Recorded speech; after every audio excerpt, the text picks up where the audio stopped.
سیرت نبی صلی اللہ علیہ وسلم سے متعلق یہ خطبہ ہے، مدنی دور کا یہ 37واں خطبہ ہے، جس کا عنوان ہے تبصرہ قرآن کریم برغزوہ احد۔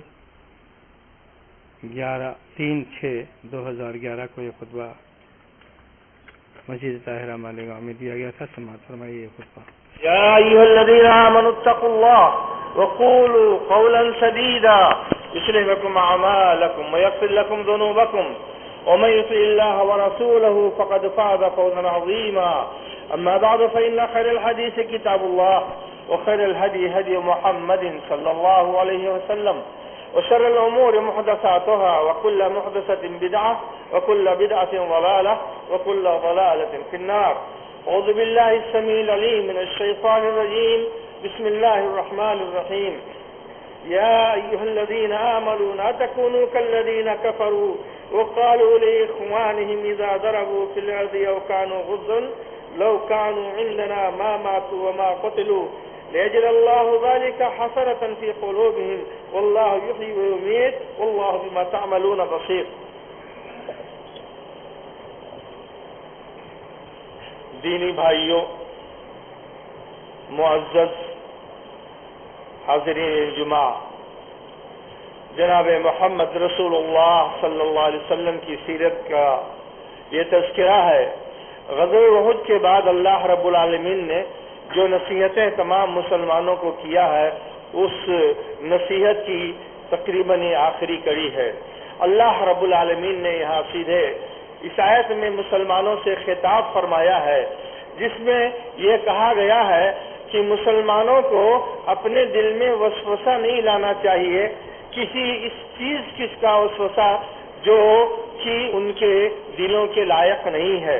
جب ایک مومن صاحب ایمان ہو گیا تو اس کا یقین اور اعتماد بھی اللہ رب العالمین پر اتنا کامل اور اتنا مضبوط ہونا چاہیے کہ اب کوئی شیطانی وسوسہ ان کے دل میں نہیں آنا چاہیے، اور نہ ان کے دل میں کبھی یہ بات آنی چاہیے کہ رب العالمین کے علاوہ بھی کوئی اس کائنات کا مالک ہے یا انسانوں کے روح اور ان کی جان کا مالک ہے۔ اگر انسان چاہے تدبیر کرے تو اس سے بچ سکتا ہے، نہیں، یہ مزاج ایک مسلمان کا نہیں ہونا چاہیے، اور نہ یہ ایک دینی مزاج ہو سکتا ہے۔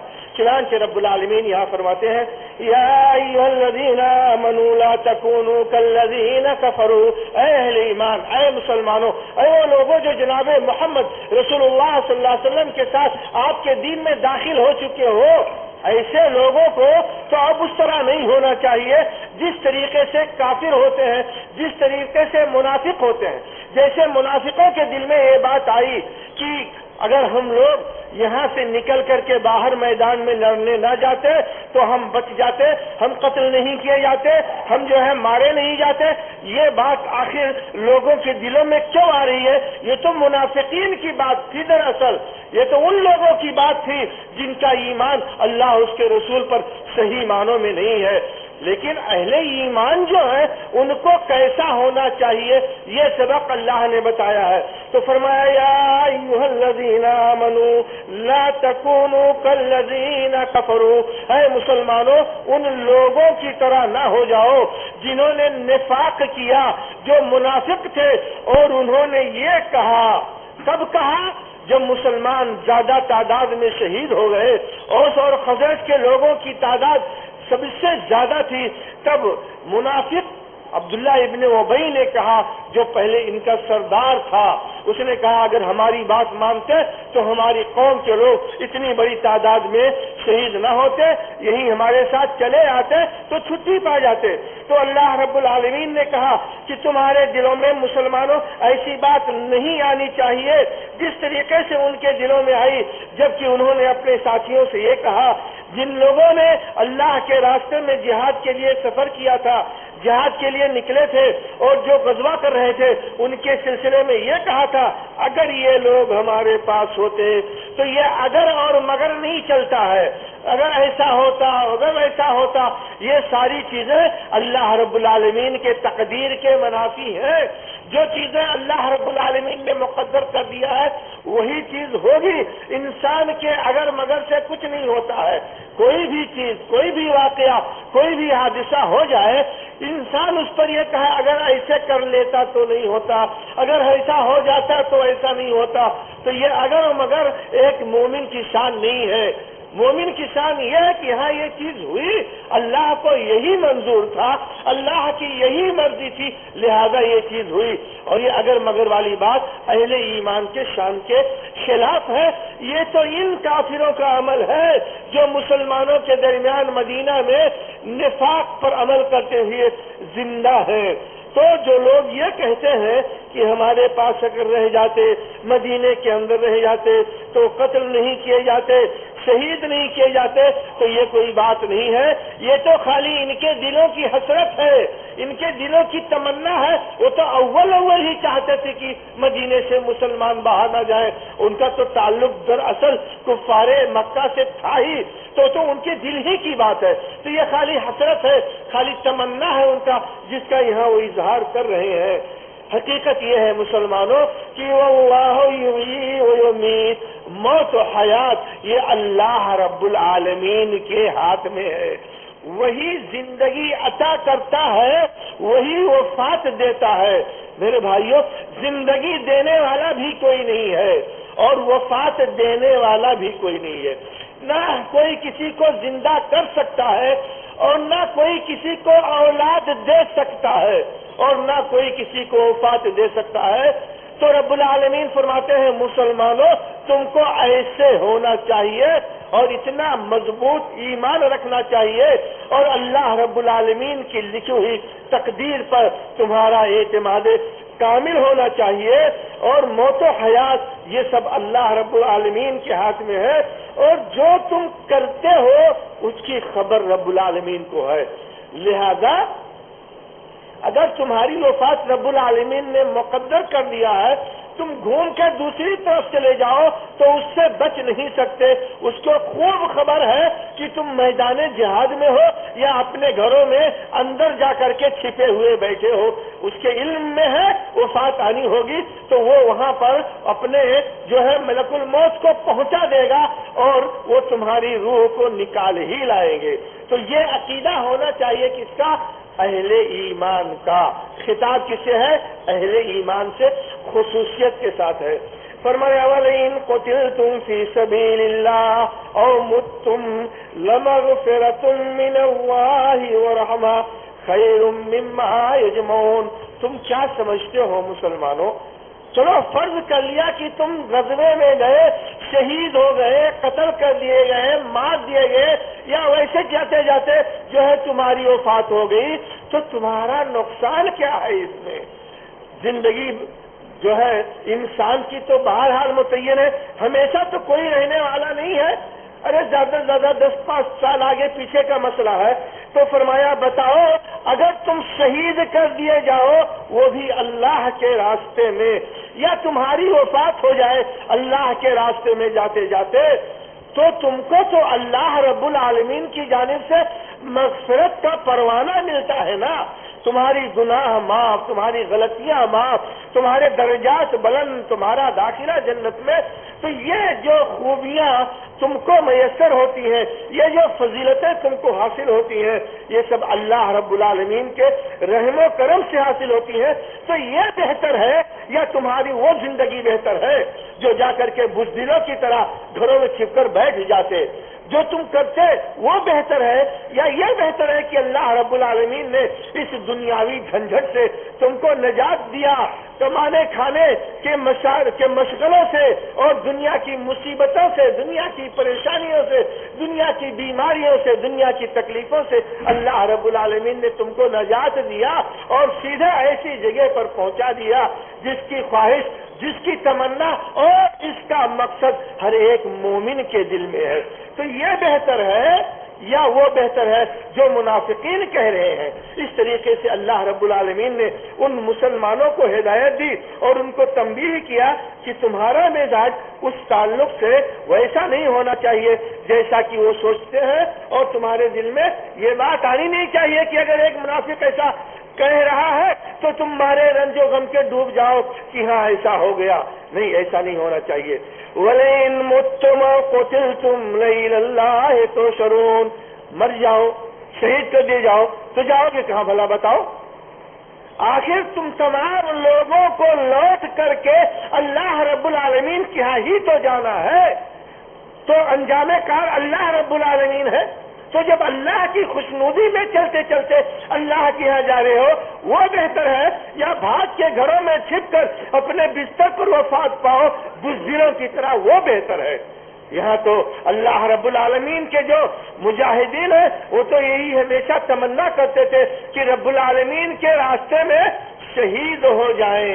حضرت خالد بن ولید رضی اللہ تعالیٰ عنہ کی جب وفات ہوئی تو ان کے بستر پر ہوئی، پوری زندگی گزار دیا دین کی خدمت میں اور جہاد فی سبیل اللہ میں۔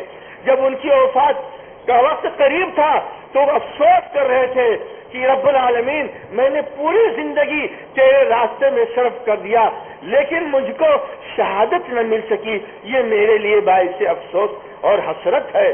تو رب العالمین جہاں لکھے گا موت وہیں آئے گی۔ اتنی جمع مردی کے ساتھ شاید کوئی ہی جہاد کیا ہو اتنی طویل مدت تک جتنی خدمت حضرت خالد بن ولید رضی اللہ تعالیٰ انہوں نے جتنی طویل مدت میں انجام دی ہے، لیکن آخر وفات کہاں ہوتی ہے؟ بستر پر ہوتی ہے۔ تو مولا کے ہاں جو نظام ہے ویسے ہی ہوگا اور انجام کار اسی کے یہاں ہے۔ تو اس کی اگر خوشنودی یہ ہے کہ آج 150 لوگوں کو شہید ہونا ہے تو اس کی مرضی ایک مسلمان کو اسی کی مرضی پر ثابت قدم ہونا چاہیے۔ اس کی مرضی یہ ہے کہ اگر ہزاروں کو ہم کو بھی باقی رکھنا ہے، آگے زندگی میں ان سے کام لینا ہے، تو رب العالمین کی مرضی، ایک مسلمان کو اس مرضی پہ خوش رہنا چاہیے۔ تو شہید ہوئے وہ بھی تمہارے لیے خوشی کی بات ہے، اور باقی بچے زندہ رہے وہ بھی مسلمانوں تمہارے لیے خوشی کی بات ہے، اور ٹھکانہ آخرکار اللہ رب العالمین ہی کے یہاں ہے۔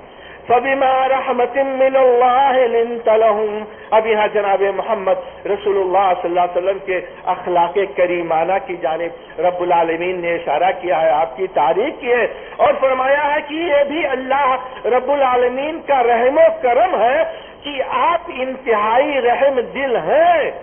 اگر آپ سخت دل ہوتے، دل آپ کا جو ہے غلیظ ہوتا تو لوگ آپ کے قریب نہیں جمع ہوتے، آپ پر لوگ جلدی ایمان نہیں لاتے۔ تو آپ کے اندر جو رحم دلی ہے یہ اللہ رب العالمین کی جانب سے رحم و کرم کا نتیجہ ہے۔ تو اگر اللہ کے رسول صلی اللہ علیہ وسلم سخت دل ہوتے تو تمہارا معاملہ درست نہیں ہوتا۔ یہ تو سمجھو کہ رسول نہایت نرم دل ہے، اسی وجہ سے آپ لوگ رسول اللہ صلی اللہ علیہ وسلم کے ارد گرد لگے رہتے ہو، اور یہی وجہ ہے کہ جناب محمد رسول اللہ صلی اللہ علیہ وسلم تم کو تکلیف نہیں پہنچاتے ہیں۔ حالانکہ اتنی بڑی غلطی تم لوگوں نے کیا ہے کہ یہ قائد اس غلطی پر اگر تم کو سخت ترین سزا دے تو اس کا حقدار ہے۔ تو یہ غلطیاں جو تم لوگوں نے کی ہے غزوہ احد کے موقع پر، اگر رسول اللہ صلی اللہ علیہ وسلم تم سے اس کا انتقام لے تو آپ کا یہ کرنا حق بجانب ہوگا، لیکن رسول اللہ صلی اللہ علیہ وسلم کے دل میں یہ بھی نہیں آتا ہے کہ تم لوگوں کو سزا دے، کیونکہ آپ کی طبیعت انتہائی نرم ہے اور انتہائی غمگسار طبیعت ہے۔ تو فرمایا کہ دیکھیے یہ رسول اللہ صلی اللہ علیہ وسلم کی صفت ہے، اسی وجہ سے لوگ آپ کے ارد گرد جمع رہتے ہیں۔ لہذا جو بھی آدمی لوگوں کو دعوت دینے کا کام کرتا ہے تو اس کو بھی چاہیے کہ اپنی طبیعت کو نرم رکھے، اس کو بھی چاہیے کہ 150 برداشت کرنے کی طاقت رکھے۔ ایسا نہیں کہ ہر دم سب سے بھیڑتا ہی چلتا رہے، ایسا آدمی داعی نہیں بن سکتا ہے، ایسا آدمی اللہ کا پیغام لوگوں کو نہیں پہنچا سکتا ہے۔ تو اللہ کا پیغام پہنچانے والوں کو ایسا ہونا چاہیے، نیک مزاج، نرم مزاج اور نرم دل، تب لوگ ان کی باتیں سنیں گے ورنہ نہیں سنیں گے۔ تو یہ لوگ جو علل اعلان چیلنجیں کرتے ہیں، یہ لوگ جو دعوت کے نام پر بڑے بڑے اہل علم کا نام لے کر ان کو گالیاں دیتے ہیں، بڑے بڑے علماء اور ائمہ دین کو بھی نعوذ باللہ اپنی زبانوں کے جد میں لاتے ہیں، در حقیقت یہ داعی نہیں ہے، کیونکہ داعی کی صفت یہ نہیں ہے کسی سے چیلنجیں کرو اور کسی سے لڑائی کرو، کسی کو برا بھلا کہو، کسی کے لیے وہ باتیں کہو جس کا تعلق دل کے سختی سے ہو، نہیں، ایک مومن کی شان نہیں ہے تو ایک داعی کی شان کیسے ہو سکتی ہے؟ میرے بھائیوں، رب العالمین فرماتے ہیں رسول اللہ صلی اللہ علیہ وسلم سے کہ میں نے تو اپنا کام کر دیا، غزوہ احد والوں کے بارے میں اپنا انعام، اپنا اکرام، اپنی رحمت اور اپنی معافی جو کچھ تھا اللہ رب العالمین نے تین مرتبہ اسی صورت میں خالی اعلان کر دیا۔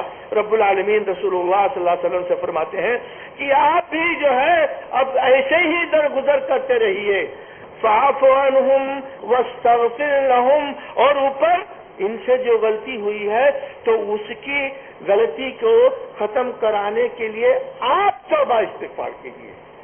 غلطی کیا صحابی نے، اللہ کہتا ہے کہ ان کی جانب سے آپ توبہ استغفار کرو۔ کتنی عظیم بات ہے اور کتنی جو ہے بڑی بات ہے، کتنی کشادہ دلی کی بات رسول اللہ صلی اللہ علیہ وسلم کو سکھائی جاتی ہے، اور دراصل یہ کشادہ دلی کی بات مومنوں کو سکھائی جاتی ہے۔ خطاب شروع میں اہل ایمان سے کیا گیا ہے، تو ایسے مومن کو کشادہ دل ہونا چاہیے کہ اپنے دیگر بھائیوں کے گناہوں اور غلطیوں کے لیے توبہ استغفار کرے رب العالمین سے۔ وَشَاوِرْهُمْ فِي الْأَمْرِ، اور لوگوں سے آپ مشورہ کرتے رہیے ان معاملات میں جن معاملات کی صراحت رب العالمین کی طرف سے نہیں آتی ہے۔ جناب محمد رسول اللہ صلی اللہ علیہ وسلم نے مشورہ کیا تھا غزوہ احد کے بعد، غزوہ احد سے پہلے، لڑائی سے پہلے کی لڑائی کیسے کیا جائے، مشورہ رسول کے مشورے کے خلاف بھی تھا، اور جو نتیجہ سامنے آیا اس نتیجے نے یہ ظاہر کر دیا کہ رسول کے مشورے کے خلاف نہیں جانا چاہیے۔ ایسی صورت میں دل میں بات یہ آ سکتی ہے کیا فائدہ لوگوں سے مشورہ کرنے کی، جب مشورہ کا جو ہے نتیجہ یہ ہوتا ہے تو کیا فائدہ مشورہ کرنے سے؟ اللہ رب العالمین نے کہا نہیں، مشورہ جیسے آپ نے کیا مشورہ کرتے رہیے، نتیجہ یہ اللہ کے ہاتھ میں ہے۔ آپ رائے مشورہ صحابہ کرام سے کرتے رہیے۔ جناب محمد رسول اللہ صلی اللہ علیہ وسلم کو میرے بھائیوں رب العالمین حکم دیتے ہیں صحابہ کرام سے رائے مشورہ کے لیے۔ عبرت اور نصیحت ہے ان حکام کے لیے جو مسلمانوں کے ذمہ دار ہیں، کسی بھی مسئلے میں ذمہ دار ہیں، کہ وہ جو مسلمانوں میں ایسے لوگ ہیں اولو الامر اور ایسے لوگ ہیں جو اولو العقل ہیں، ایسے لوگوں سے رائے مشورہ کرتے رہو۔ کوئی بھی کام ہے تو مومن کی شان ہے کہ رائے مشورہ کرتے رہو۔ اگر تم ذمہ دار ہو، اگر تم مدرسے کے صدر اور ناظم ہو، اگر تم کسی مسجد کے ٹرسٹی ہو، چیف ٹرسٹی ہو، تو اس کا مطلب یہ نہیں ہوتا ہے کہ منمانی کرو۔ صدر ہو تو اس کا مطلب نہیں کہ منمانی کرو، مدیر ہو تو اس کا مطلب نہیں کہ تمہاری رائے، تمہارا مشورہ ہی سب سے اونچا ہے یا تمہاری عقل اور تمہارا دماغ ہی سب سے بڑا ہے۔ مسلمانوں سے مشورہ کرو، رسول کو کہا جا رہا ہے تو اس کے ذمہ میں وہ تمام ذمہ دار آتے ہیں جو مسلمانوں کے کسی بھی چیز کے ذمہ دار ہیں کہ بغیر مشورے کے قدم نہیں اٹھانا چاہیے۔ اور مشورہ کرنا یہ ایک انسان کے حسن اخلاق کی دلیل ہے میرے بھائیوں۔ مشورہ کرنے کے بعد رب العالمین فرماتے ہیں فَإِذَا عَزَمْتَ فَتَوَكَّلْ عَلَى اللَّهِ، اور جب مشورہ میں کوئی بھی بات طے ہو جائے تو اب اللہ پر بھروسہ کر کے نکل پڑو، واپس نہ ہو پھر اس سے۔ کیوں؟ ان اللہ یحب المتوکلین، اللہ رب العالمین اللہ پر اعتماد اور بھروسہ کرنے والوں کو پسند کرتا ہے۔ یہاں پر اللہ رب العالمین نے جناب محمد رسول اللہ صلی اللہ علیہ وسلم کے اس عظیمت اور آپ کے بھروسے کی تعریف کی ہے۔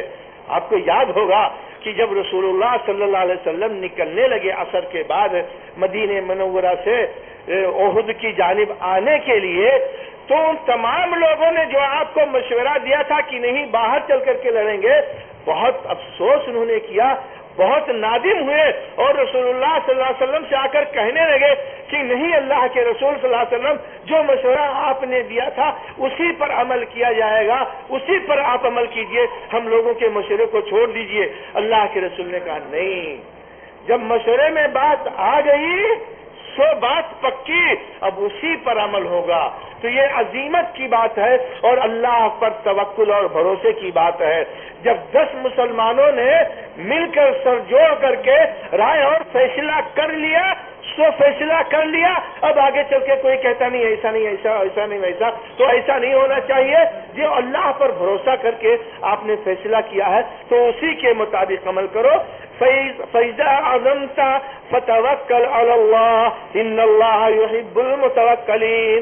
جو اللہ متوکلین، جو اللہ پر بھروسہ کرتے ہیں، اللہ ایسے ہی لوگوں کو پسند فرماتا ہے۔ إِن يَنصُرْكُمُ اللَّهُ فَلَا غَالِبَ لَكُمْ وَإِن يَخْذُلْكُمْ فَمَنْ ذَا الَّذِي يَنصُرُكُمْ مِنْ بَعْدِهِ۔ اور انسانوں یاد رکھو کہ اگر اللہ رب العالمین تمہاری مدد کرے گا تو دنیا کی کوئی بھی طاقت تمہارے اوپر غالب نہیں آ سکتی۔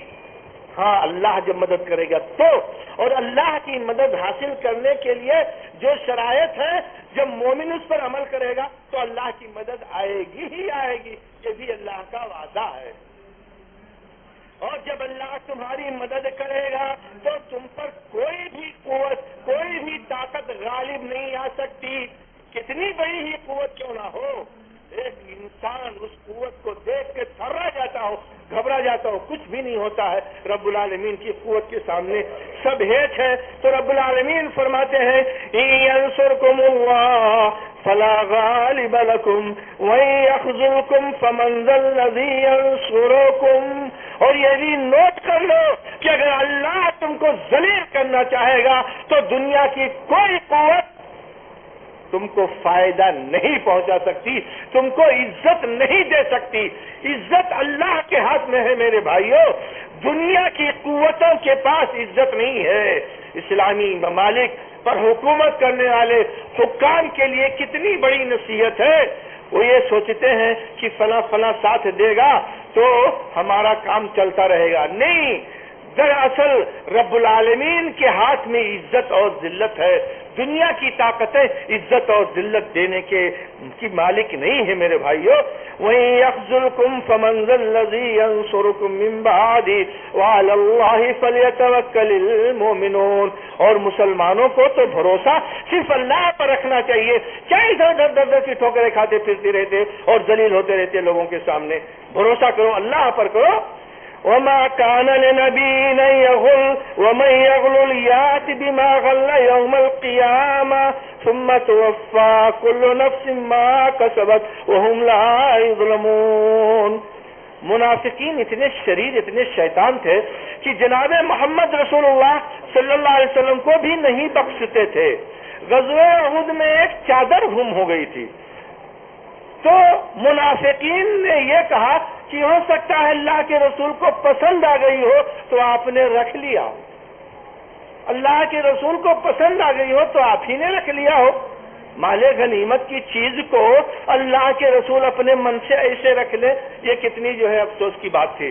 تو جب یہ ان لوگوں نے نفاق والی بات مسلمانوں کے معاشرے میں پھیلانا شروع کیا، اللہ رب العالمین نے وہاں سے آیت نازل فرمائی اور کہا کسی بھی نبی کے لیے، کسی بھی نبی کے لیے، نبی کا یہ شیوا نہیں ہوتا ہے خیانت اور چوری کرنا، اور آپ تو تمام انبیاء کے سردار ہیں، تو کسی بھی نبی کے لیے مناسب ہی نہیں کہ وہ مال غنیمت میں خیانت کریں، وہ چوریاں کریں۔ نبی تھوڑے یہ سب کام کرتا ہے، یہ تو صرف شیطانی عمل ہوتا ہے۔ اور یاد رکھو کہ جو بھی آدمی کچھ بھی خیانت کرے گا تو اللہ کے ہاں قیامت کے دن لے کر کے آئے گا وَمَن يَغْلُلْ يَأْتِ بِمَا غَلَّ يَوْمَ الْقِيَامَةِ۔ جو آدمی خیانت کرے گا اس خیانت کو اپنے سر پر لاد کر کے اللہ کے ہاں حاضر ہوگا۔ جناب محمد رسول اللہ صلی اللہ علیہ وسلم اپنی نصیحت میں ایک مرتبہ فرمانے لگے کہ مسلمانوں کہیں ایسا نہ ہو کہ تم اس روئے زمین میں خیانت کرو، اونٹ کی خیانت کرو، گائے کی خیانت کرو، بکری کی خیانت کرو، کپڑوں کی خیانت کرو، غلوں کی خیانت کرو، جو کچھ خیانت تم اس دنیا میں کرو گے اپنے کندھے پر لاد کر کے قیامت کے دن آؤ گے۔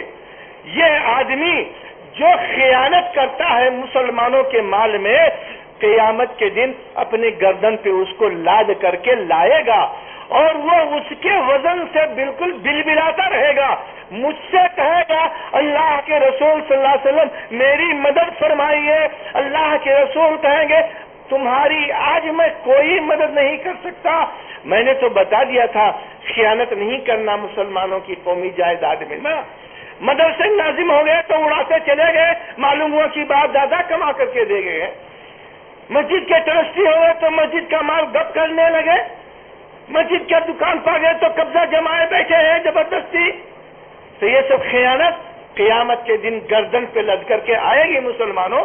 تو اللہ کے رسول کہتے ہیں کہ جو شخص اس حالت میں میرے پاس آئے گا، مجھ کو پکارے گا، کہے گا اللہ کی رسول میری مدد فرمائیے، میں کہوں گا کہ آج کوئی طاقت میں نہیں رکھتا ہوں تمہارے خیانت میں کوئی مدد کر سکوں۔ پہلے ہی بتا دیا تھا کہ خیانت کرنے والوں کا انجام کیا ہے۔ تو فرمایا کہ جو شخص ذرا بھی چوری کرے گا، خیانت کرے گا تو قیامت کے دن اس کو لے کر کے آئے گا۔ ایک صحابی نے سنا یہ بات، جوتے کا چپل کا ایک پٹا لے کر کے دوڑے دوڑے آئے، کہا اللہ کے رسول میں تو سمجھتا نہیں تھا کہ بہت عام چیز ہے، میں نے اس کو رکھ لیا تھا بغیر بتائیے۔ آپ نے کہا لے جاؤ لے جاؤ، یہ آج کا پٹا ہے، لے جاؤ یہ آج کا پٹا ہے۔ لوگ آج معمولی چیز سمجھتے ہیں، مدرسوں کی چیزوں کو اٹھا کے لے کے چل دیتے ہیں، یہ نہیں جانتے ہیں کہ میں اپنے ہاتھ میں جہنم کا انگارہ لے کے جا رہا ہوں۔ میرے بھائیوں، عجیب مزاج ہو گیا ہے مسلمانوں کا کہ مدرسوں اور مسجدوں کی جائیداد کو جیسے وہ مال غنیمت سمجھنے لگے ہیں۔ تو رسول اللہ صلی اللہ علیہ وسلم نے واپس کر دیا، کہا نہیں لے جاؤ، یہ تو جو ہے جہنم کا پٹا ہے، آگ کا ہے۔ تو یہاں پر اسی کی تنبیہ رب العالمین کر رہا ہے مسلمانوں کو، اور یہ فرما رہا ہے کہ بھائی ثم توفی کل نفس، ہر انسان کو کی وفات تو ہونی ہی والی ہے، اور جب وفات ہوگی تو پورا ملے گا۔ ثم توفی کل نفس، اور جب اللہ کے ہاں لوٹ کر انسان ہو جاؤ گے تو ہر انسان کو بالکل پورا دیا جائے گا، یعنی جتنا گناہ کیا رہے گا اس گناہ کا بدلہ اس کو پورا دیا جائے گا، کمی نہیں کی جائے گی۔ جو عمل اس نے دنیا میں گناہ کا کیا تو اس گناہ کا بدلہ پورا دیا جائے گا۔ ہاں، اللہ رب العالمین نے یہ بھی واضح کر دیا ہے کہ جو آدمی نیک ہو کر کے آئے گا، صاحب ایمان بن کر کے آئے گا اور اچھا کر کے آئے گا تو اللہ رب العالمین اپنے فضل و کرم سے اضافہ کرے گا۔ ایسا نہیں ہے کہ جس آدمی نے گناہ کیا ہو جتنا حق ہوتا ہے اس سے زیادہ سزا دے اللہ، ایسا نہیں ہے۔ یہ مطلب ہے یہاں پورا دینے کا، یعنی مجرم کو جس سزا کا وہ حقدار ہے اس سے زیادہ سزا اللہ نہیں دے گا۔ تو فرمایا کہ دیکھو ثم توفی کل نفس، پھر ہر نفس کو جب وہ اللہ کے پاس پہنچ جائے گا تو پورا بدلہ دیا جائے گا۔ ما کسبت، جو کچھ اس نے دنیا میں کیا ہے، وہم لا یظلمون، اللہ رب العالمین ان کے اوپر ظلم و زیادتی نہیں کرے گا۔ افمن اتبع رضوان اللہ کمن باء بسخط من اللہ، انسانوں ذرا سوچو، خود سوچو کہ ایک آدمی مجرم ہے اور ایک آدمی متقی پرہیزگار ہے، ایک اللہ پر ایمان رکھتا ہے، صرف اس کی عبادت کرتا ہے، ایک کفر اور شرک کرتا ہے، دونوں برابر ہو جائیں گے؟ ایسا ہو سکتا ہے کیا؟ انسانوں خود اپنے دماغ سے سوچو۔ رب العالمین فرماتے ہیں کہ وہ انسان جو اللہ رب العالمین کو خوش کرنے والا کام کرتا ہے اس آدمی کی طرح ہو جائے گا جو اللہ رب العالمین کی ناراضگی کا کام کرتا ہے، ہو جائے گا؟ سوال تم پر چھوڑ دیا ہے، یعنی ایسا نہیں ہو سکتا۔ تو جو اللہ کو خوش کرنے والا کام ہو سکتا ہے مسلمان وہ، اور جو کفر شرک کا اور نفاق کا کام کرتے ہیں وہ اللہ کو ناراض کرنے والا، دونوں برابر نہیں ہو سکتے۔ جب دونوں برابر نہیں ہو سکتے تو دونوں کا ٹھکانہ بھی الگ الگ رہے گا. ان کا ٹھکانہ جنہوں نے ظلم اور زیادتی کی، کفر کا کام کیا، رب العالمین کے غصہ ہونے کا کام کیا، تو کیا ہوگا؟ تو ایسا ہوگا کہ من باء بسخط من اللہ ومأواہ جہنم. ایسے لوگوں کا ٹھکانہ جہنم ہے جنہوں نے اللہ رب العالمین کو ناراض کرنے والا کام کیا. تو ایسے لوگوں کا ٹھکانہ جہنم ہے. وہ بئس المصیر، اور کتنا ہی برا ٹھکانہ ہے جہنم، کتنا ہی برا ٹھکانہ ہے انسانوں. ہم اور آپ اس کا تصور بھی نہیں کر سکتے. اتنی تکلیف اور اتنی مشقت کی چیز ہے وہ جہنم کہ انسانوں ہم اور آپ کے دل و دماغ میں وہ مشقت آ ہی نہیں سکتی ہے، جس کے بارے میں رب العالمین کہتا ہے کہ اتنی بری جگہ اور کتنی خراب جگہ، کتنی تکلیف کی جگہ ہے. تو یہ ہے میرے بھائیوں. لیکن وہ لوگ جنہوں نے اللہ رب العالمین کو خوش کرنے کے لیے کام کیا، تو ان کا نتیجہ کیا ہے؟ ہم درجات عند اللہ. یہ وہ لوگ ہیں جن کے درجات ہیں اللہ رب العالمین کے ہاں. کام اچھا کیا تو رہیں گے اچھی جگہ پر، لیکن اچھی جگہوں میں بھی درجات ہیں، اس میں بھی اعلیٰ ہے، اس میں بھی ادنا ہے. جتنا اچھا کیا اس کو اتنا اچھا والا جو ہے درجہ والا دیا جائے گا، اور اتنا اچھا نہیں کیا تو اب اس کو تو اس کے کم دیا جائے گا. تو ان لوگوں کے درجات ہیں اللہ رب العالمین کے ہاں. ایک مرتبہ ایک صحابی شہید ہو گئے غزوہ بدر میں. ان کی والدہ آئیں اور پوچھا کہ اللہ کے رسول صلی اللہ علیہ وسلم، میرا بیٹا کہاں رہے گا، اس کا انجام کیا ہے؟ اگر اچھا ہے تو ٹھیک ہے، اور اگر برا ہے تو میں اتنا روؤں، اتنا چلاؤں گی کہ دنیا تماشا دیکھے گی. اللہ کے رسول نے فرمایا، ارے تم کیا سمجھتی ہو؟ اللہ رب العالمین کی ہاں جو جنت ہے اس کے مختلف درجات ہیں، اور تمہارا بیٹا تو جنت الفردوس میں ہے، جس کو اعلی الجنہ کہا گیا ہے. سب سے اونچی کوالٹی جہاں جو ہے وہاں تمہارا بیٹا ہے. تو اللہ کے رسول صلی اللہ علیہ وسلم بھی فرماتے ہیں کہ جنت کے مختلف درجات ہیں. تو یہاں رب العالمین نے وہی بات فرمائی ہے اور فرمایا کہ ہم درجات، ان کے لیے مختلف درجات ہیں، یعنی مختلف درجات اور مختلف فضیلت کی چیزیں ان کو ملیں گی. واللہ بصیر بما یعملون. یہ لوگ بھی جو کچھ کرتے ہیں اس کو بھی اللہ تعالیٰ تو دیکھ رہا ہے نا.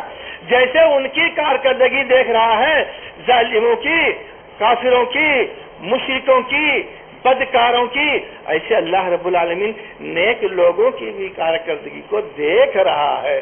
لہذا انجام کار جو جیسا ہوگا ویسے اللہ رب العالمین کے ہاں پائے گا. لقد من اللہ علی المؤمنین.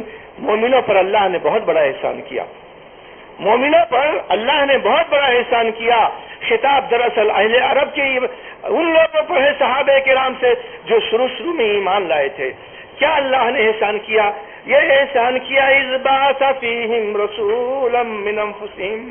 انہی عرب والوں ہی میں سے اللہ رب العالمین نے ایک نبی اور رسول بھیجا. اس سے پہلے نبی اور رسول قوم عرب میں نہیں آئے تھے، بنی اسرائیل میں آئے تھے. اور بنی اسرائیل کے لوگ بہت زیادہ فخر مباحات کرتے تھے، مسلمانوں کے سامنے بہت اڑاتے تھے کہ دیکھو یہ نبی ہمارے قوم میں، یہ نبی ہمارے قوم میں، یہ نبی ہمارے قوم میں. اللہ رب العالمین نے زبانیں بند کیا ان لوگوں کی اور کہا کہ مسلمانوں اللہ رب العالمین نے تم کو وہ نبی دیا ہے کہ جس کی کوئی مثال نہیں. تو فرمایا کہ دیکھو لقد من اللہ علی المؤمنین اذ بعث فیہم رسولا من انفسہم. اللہ کا یہ احسان ہے کہ اس نے انہی مسلمانوں میں ایک نبی اور رسول فرمایا، نازل فرمایا. یتلو علیہم آیاتہ. وہ نبی اور رسول اللہ رب العالمین کے قرآن کی تلاوت ان کے سامنے کرتے ہیں، ادھر ادھر نہیں. ان کو جو چیز قرآن کی آیت نازل ہوتی تھی فوراً جناب محمد رسول اللہ صلی اللہ علیہ وسلم لوگوں کے سامنے تلاوت کر کے فوراً بتاتے تھے. تو یتلو علیہم آیاتہ ویزکیہم. اور یہ نبی مسلمانوں کو ان کے گناہوں سے پاک و صاف کرتے ہیں، ان کے دلوں کو پاک و صاف کرتے ہیں، ان کے جسموں کو پاک صاف کرنے کا طور طریقہ بتاتے ہیں. وَيُعَلِّمُهُمُ الْكِتَابَ وَالْحِکْمَةَ, اور یہ رسول ان مسلمانوں کو اللہ رب العالمین کے نازل کردہ آیتوں کی, قرآن کی تعلیم بھی دیتے ہیں, وضاحت کرتے ہیں, تفسیر بیان کرتے ہیں, معنی مطلب دیتے ہیں. تو یہ کام جناب محمد رسول اللہ صلی اللہ علیہ وسلم فرماتے ہیں تاکہ جو قرآن اللہ نے مسلمانوں کو نازل فرمایا, مسلمانوں کے لیے نازل فرمایا ہے, اس قرآن کے سمجھنے میں مسلمانوں کو قیامت تک کبھی کوئی دقت, کوئی پریشانی نہ ہو. کیونکہ جناب محمد رسول اللہ صلی اللہ علیہ وسلم اس روئے زمین پر اس کے سب سے بڑے مفسر ہیں, اور اللہ نے یہ ذمہ داری آپ پر ڈال دی کہ آپ قرآن کی تعلیم دیں, اس کی تفسیر بیان کریں. چنانچہ یہ نبی ایسا کرتے ہیں تو نبی نے یہ فضیلت ہے, اور نبی کی یہ ذمہ داری ہے, اور نبی کا یہ کمال ہے جو اللہ رب العالمین نے اپنے آپ کے جناب محمد رسول اللہ صلی اللہ علیہ وسلم کو عطا کیا. وَيُعَلِّمُهُمُ الْكِتَابَ وَالْحِکْمَةَ, اور حکمت کی تعلیم دیتے ہیں, تمام اچھی باتوں کی تعلیم دیتے ہیں. امام شافعی رحمہ اللہ فرماتے ہیں کہ حکمت سے مراد سنت رسول ہے. حکمت سے مراد اللہ کے رسول صلی اللہ علیہ وسلم کی سنت اور آپ کی سیرت ہے. اپنی سنت کے ذریعے سے جو آپ تعلیم دیتے ہیں, حکمت سے یہاں وہ مراد ہے, کیونکہ یہی سب سے بہتر باتیں تھیں رسول اللہ صلی اللہ علیہ وسلم کی زندگی میں. ایک تو کتاب اللہ اور دوسرے سنت رسول اللہ. تو سنت کتاب اللہ کی بات تو یہاں اللہ رب العالمین نے خود کر دی, نامزد کر دیا, باقی کو حکمت سے تعبیر کیا, کیونکہ لفظ حکمت اتنا عام ہے جو ہر قسم کی اچھائیوں کو اور ہر قسم کی خوبیوں کو شامل ہے. اور جناب محمد رسول اللہ صلی اللہ علیہ وسلم کی سنت اور آپ کی سیرت ہر قسم کی خوبیوں کو شامل ہے. لہذا قرآن میں جہاں جہاں بھی حکمت کا لفظ آیا ہے اس سے مراد سنت ہے. یہ بات امام شافعی رحمہ اللہ علیہ نے فرمائی ہے. وَإِنْ كَانُوا مِنْ قَبْلُ لَفِي ضَلَالٍ مُبِينٍ, اگرچہ اس سے پہلے لوگ کھلی ہوئی گمراہی میں تھے. زمانے جاہلیت کے لوگ سب سے زیادہ اس روئے زمین پر گمراہ تھے, تو سب کھلی ہوئی گمراہی میں تھے. لیکن جب اللہ کے نبی صلی اللہ علیہ وسلم نے قرآن پڑھنا شروع کیا, قرآن کے ہدایتوں کے مطابق تعلیم دینا شروع کیا, ان کے دلوں کی صفائی کرنا شروع کیا اور ان کے جسموں کی صفائی کرنا شروع کیا, تو ایسے پاک و صاف ہو گئے کہ ایک معمولی گناہ اگر ہو جاتا تھا تو دوڑتے ہوئے سیدھے رسول کے پاس آتے تھے, کہتے تھے کہ طہرنی یا رسول اللہ, رسول اللہ صلی اللہ علیہ وسلم مجھ سے یہ غلطی ہو گئی ہے, آپ مجھ کو پاک کیجئے. یعنی جو اللہ کا حکم ہے اس غلطی کے کرنے پر اس کو نافذ کیجئے. تو یہ تعلیم جب آئی تو لوگوں کے اندر جو کھلی ہوئی گمراہیاں تھیں, بالکل ایسی واضح ہدایت اور ایسی واضح روشنی لوگوں کو ملی, اور ان کا دل اس روشنی سے ایسا منور ہو گیا کہ اس کی کوئی تاریخ میں مثال نہیں ملتی ہے. جی ہاں, آج بھی اگر صاحب ایمان رب العالمین کے قرآن کو سمجھنے لگے اور رب العالمین کی ہدایتوں کو جاننے لگے, جناب محمد رسول اللہ صلی اللہ علیہ وسلم کی تعلیم کی روشنی میں, تو ان کا دل بھی صاف ستھرا ہو سکتا ہے میرے بھائیوں. اور یہ قرآن اسی لیے قیامت تک کے لیے اللہ رب العالمین نے اس کو باقی رکھا ہے. اللہ تعالیٰ سے دعا ہے کہ اللہ تعالیٰ ہم تمام مسلمانوں کو صحیح سمجھ عطا فرما. رب العالمین قرآن کریم کے سمجھنے کی اور اس کے مطابق عمل کرنے کی توفیق عطا فرما. میرے مولا جناب محمد رسول اللہ صلی اللہ علیہ وسلم کی تعلیمات کو اچھی طریقے سے جاننے کی اور اس کے مطابق عمل کرنے کی توفیق عطا فرما. بار الہ ہمارے گناہوں کو, ہماری غلطیوں کو معاف فرما دے. رب العالمین جب تک ہم اس دنیا میں زندہ رہیں, عزت احترام کے ساتھ دین اسلام پر زندہ رہیں اور ہمارا خاتمہ ہو تو ایمان پر ہو. آمین یا رب العالمین. اقول قولی هذا واستغفر الله لي ولكم ولسائر المؤمنين من كل ذنب فاستغفروه انه هو الغفور الرحيم.